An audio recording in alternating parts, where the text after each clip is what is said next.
Hi guys, welcome back to Wrong Way. We have another car review with a Land Rover. This is a 2002 Land Rover Freelander. Maybe not many of you know, it has actually a lot of significance. It shows why there aren't so many cars like these around. This car is from 2002, so consider this. It's actually like the brink of the new kind of SUV, and this car is Land Rover's take on the SUV. So let me talk you through all of the details of this car. This car has a 2-liter diesel TD4, 112 PS, 80 kilowatt, I suppose 5-speed automatic, correct me if I'm wrong. So it has a bit of ground clearance going on here. Not super cool, but you know, better than a regular hatchback or something. We have large tires for bumps, and obviously the rims are in stock. Then we have a Land Rover line. You can see it actually a bit like in a Discovery. Here you have the roof a little bit higher, roof line. It's kind of compact, it's not very long. I suppose it's 4 meters and a bit. Then we move on to the back, and as you see on the back, we have a lot of lights actually. This is not a braking light, this is a fog light. This is a backing up light, and actually the braking lights are here, here, here, and these are also the blinkers. So more like in a California Ferrari than in a regular car. We have a wheel, spare tire, big trunk obviously. Look at this, from this angle you see the roof line, kind of sexy. It actually can do off-road. It has an all-wheel drive system, a low gear ratio, which I think in this one doesn't work. Let me know in the comments if it's kind of different. Most importantly, it's not a flimsy car by any means. Let me talk you through the interior. So you are greeted by gray, which is good, as we've seen the more luxurious SUVs are taking on the market right now. This is a totally different take on an SUV. You see, there is pretty much no electronics on the door. So if you go into mud and you get your, I don't know, it's raining like in the UK or here in Poland, you don't worry that the door is open, because it is just a gray, really like hard piece of plastic or fabric, just the door handle and the speaker. So it's really cool when nothing gets broken or dirty. If you would have like a Cayenne, you would really worry to open a beautiful leather interior and step out into the mud. Let's just jump in. Everything in here is pretty simple. Not a lot of electronics, not a lot of gimmicks, just what you need to drive.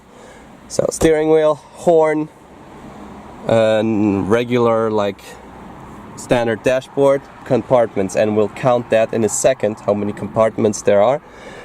All the compartments in this car, and let me know in the comments if your car has more. I'm really curious. So let's start. 1, 2, 3, 4, 5, that's a small one, 5, 6, 7, 8, 7, 8, 9, 10, no, 11, 12, 13, transmission. So we have parking, reverse, neutral, drive, 4, 2 and 1. 4, 2 and 1 are, I think, terrain gears. And the funny thing is actually that every time you go into drive, you have to go for neutral. So there's always a blink when you start when you start the car and want to drive. Then we have a lot of switches that are unused here, not a luxury version. Very simple climate controls. This is kind of funny. Lock and unlock, up, down. And this is really practical. You have a opening rear window. So in case you just want to sell something out of the parking lot, you can. Pizza, would you like to order some pizza? No, actually it's a UK car, so it would be like, hello everybody, would you like some terrible food from England? Basically everything you see is so like it's built just to last. It's so tough, and you don't care literally if something spills or something breaks. It's really like hard, and you don't care. For example, if you had like a Macan or something, everything would be beautiful. Yeah, I know, but at the same time, you would not like to use it on some kind of dirty, heavy roads as this one, or to transport some logs or a little shed, as James May would probably like. Oh yeah, here are the window controls, and let me talk you through the back really quick. There's a compartment, here's none. That's actually kind of interesting. We have a compartment on the passenger side, but not on the driver's side. So let me know in the comments if you've seen something like this before. Okay, so let's move on to the back here. I have some camera gear and some stuff, and again, really simple, just a trunk. And there's another thing about the Freelander. On the passenger side, we have this. I don't know what it is, but it's pretty weird to have such a big piece of plastic or whatever it is on the side of the passenger footwell. Anyways, this is really a rough car so let's see how it drives actually. With 112 PS and 15.5 seconds to 62 miles an hour or 100 kilometers per hour, this should really be a present acceleration. And we're off the line! I feel so disconnected to the road, you can't imagine. The time you have to consider while going onto a road. Flooring it.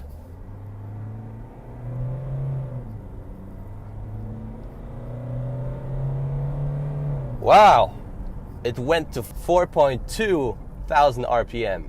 This car has 260 Newton meters, which is nice. Oh my god. It's like driving on, I don't know, water. It feels more like, yeah, it feels more like a small boat than it's so funny than a car. When you're driving like normal speeds, it's pretty comfortable. It's really silent. It's nice to drive. Don't buy this car if you want speed, because you will be so frustrated. But the thing about this car is actually pretty similar. No worries whilst driving this kind of vehicle. It is so heavy, it's safe. When you're going down a rough road or normal road or there's big traffic, you don't really care that you'll have an accident or something, because this car is just safe and it makes you feel good.